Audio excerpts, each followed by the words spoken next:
বিজয় বিজয় বিজয় বিজয় বিজয় বিজয়ের সাথে আছে আবু আমার ওই যে 4 ইয়ারের ফ্রেন্ড একটু মাথা তুলে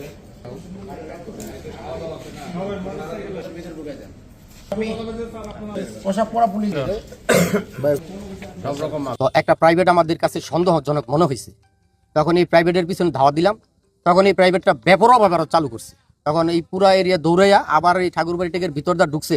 ঢুকার পর যখন খালপার এই যে আমাদের ডিএজি বাড়িতে ঢুকে এই খালপাড়ের ওভারটেক করার পরে যখনই দেখছে আমরা পিছু নিতেছি না, তখন আমাদের রূপগঞ্জের মাদক সম্রাট আবু হানিফ এবং এই বিজয় ওরা সংখ্যাবদ্ধ হয়ে দেশীয় অস্ত্র এবং বিদেশি অস্ত্র সহ অস্ত্র শস্ত্র সজ্জিত হয়ে গোলাগুলি শুরু করে। আমরা একটা গোপন ভিত্তিতে জানতেছি যে এরা মাল নামাইবো, তো আমরা আসছি।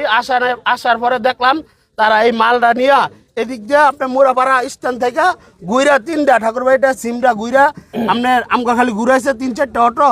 হেরা মনে করেন একবার মাইরে থিয়েছে। এরপর আমাদের ফরিদালিটা এক ডিআইজি সাহেব আছে আমাদের এলাকার, এই ডিআইজি সাহেবের বাড়ির পিছনে ফরিদালিটাকে আমরা যখন অন্ধকার আসছি তখন এই গাড়ির থেকে আমাদের গুলি ছোড়ে। এই মাদক ব্যবসায়ী ওই দিকে পালিয়ে যাচ্ছিল পিছন দিকে, আমি নাহিদ সহ আমরা তাদের সাথে সাথে ধরে নিয়ে এই জায়গায় আবার নিয়ে এসেছি। এখন আইন শৃঙ্খলা বাহিনী এসেছে, ওনাদের হেফাজতে এই শীর্ষ মাদক ব্যবসায়ী অবস্থান করছেন। আপনারা জানেন যে আমাদের মাননীয় নবনির্বাচিত সংসদ সদস্য জনাব মোস্তাফিজুর রহমান ভূঁইয়া দীপু মহোদয় এবং আমাদের মাননীয় পুলিশ সুপার স্যারের নির্দেশে জাতীয় নির্বাচনের পর থেকেই আমরা নিয়মিত মাদক বিরোধী অভিযান পরিচালনা করে আসছি। এক এক দিন এক এক এলাকায় গত কয়েকদিন ধরেও আমাদের অভিযান পরিচালিত হয়ে আসছে।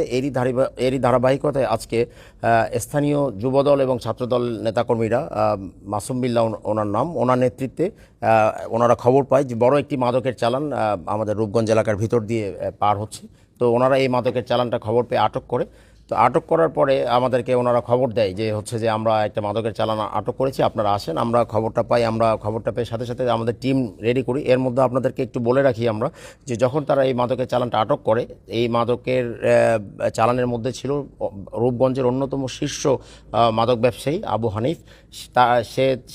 সে স্থানীয় মাদক ব্যবসায়ীদের হয়তোবা ফোনে বা যে কোনোভাবে খবর দেয় এবং স্থানীয় মাদক ব্যবসায়ীরা এসে মব সৃষ্টি করে তাকে ছিনিয়ে নেওয়ার চেষ্টা করে এবং এই মুহূর্তে তারা আমাদের ওই যারা আটক করেছে তাদের উদ্দেশ্যে এমনকি ফাঁকা গুলি বর্ষণও করে পালিয়ে যাওয়ার জন্য এবং তাদের মধ্যে ধস্তাধস্তি হয়। এক পর্যায়ে প্রায় 7 থেকে 8 জন স্থানীয় বিএনপি নেতাকর্মী আহত হয়েছে। আপনারাও পরবর্তীতে ঘটনাস্থলে গিয়েছিলেন, আপনারা দেখেছেন। পরবর্তীতে আমরা অতি দ্রুত আমাদের রূপগঞ্জ থানা পুলিশের 4 থেকে 5টি টিম নিয়ে আমরা পুরো এলাকাটা কর্ডন করে জনগণ এবং পুলিশের সহায়তায় আমরা 2 জন মাদক ব্যবসায়ীকে গ্রেপ্তার করতে, আবু হানিফ এবং আরেকজনের নাম ইউসুফ, গ্রেপ্তার করতে সক্ষম হই এবং বাকি 3 থেকে 4 জন এই ধস্তাধস্তির মধ্যে তারা পালিয়ে যায়। তো তারপরে আপনারা দেখেছেন আপনাদের সামনেই বা জনগণের সামনেই আমরা তাদের হেফাজত থেকে উল্লেখযোগ্য সংখ্যক পরিমাণ মাদক দ্রব্য, এর মধ্যে আপনার ফেন্সিডিল আছে, হেরোইন আছে, গাঁজা আছে, ইয়াবা থেকে শুরু করে প্রায় বলতে গেলে যে মাদকের যে যত প্রকার মাদক আছে প্রায় সব রকম মাদকের একটা চালান আমরা তাদের কাছ থেকে উদ্ধার করি এবং এই সংক্রান্ত একটা তাদের গাড়ি থেকে কিন্তু আমরা